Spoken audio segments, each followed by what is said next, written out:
Today we'll be reading from Acts 6, verses 8 through 15.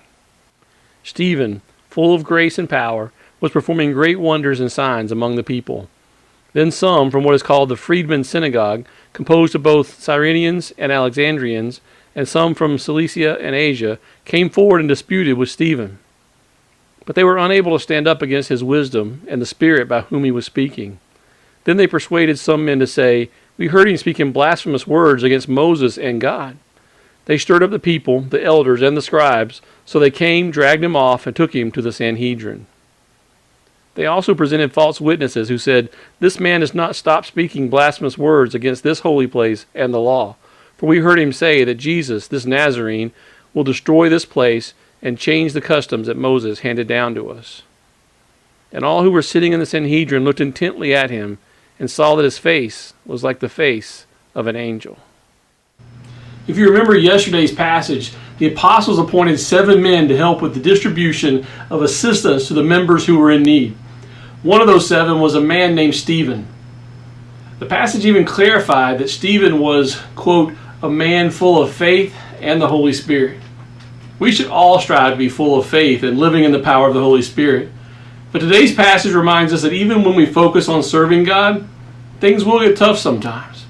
In Stephen's case, God had blessed him with the gift of signs, a gift that was primarily reserved for the apostles, but given in certain cases to others such as Stephen. But what caused trouble for him was that when he shared the truth, nobody could argue against him. Verse 10 says, "But they were unable to stand up against his wisdom and the Spirit by whom he was speaking." That reminds me of what Jesus had told the disciples would happen way back before his death.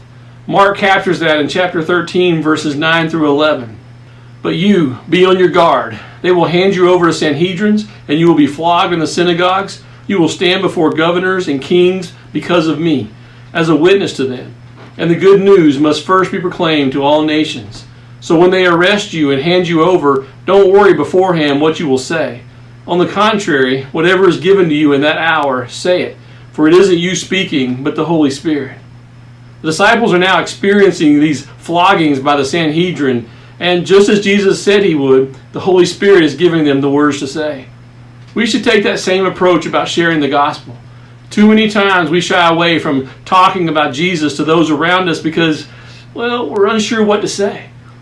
Let the Holy Spirit work through you and start telling everyone you can about what Jesus has done in your life and what he's done for them.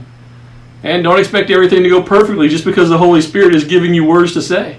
In Stephen's case, the leaders of a local synagogue persuaded people to lie about it and say that Stephen was blaspheming God. Isn't that what they accused Jesus of as well? And notice the last verse of that chapter. "And all who were sitting in the Sanhedrin looked intently at him and saw that his face was like the face of an angel." God was working through Stephen so much that people could see a change in his physical appearance. Some people speculate that Saul may have been a part of this Sanhedrin, or at least in attendance. It may have been him who gave Luke these details as a first-hand participant. We know for sure that Saul was in the area because we see him here shortly in Stephen's experience. So are you willing to let God use you, no matter what others say about you, even if others lie about you? We have the Holy Spirit available to us, but do we let him work through us?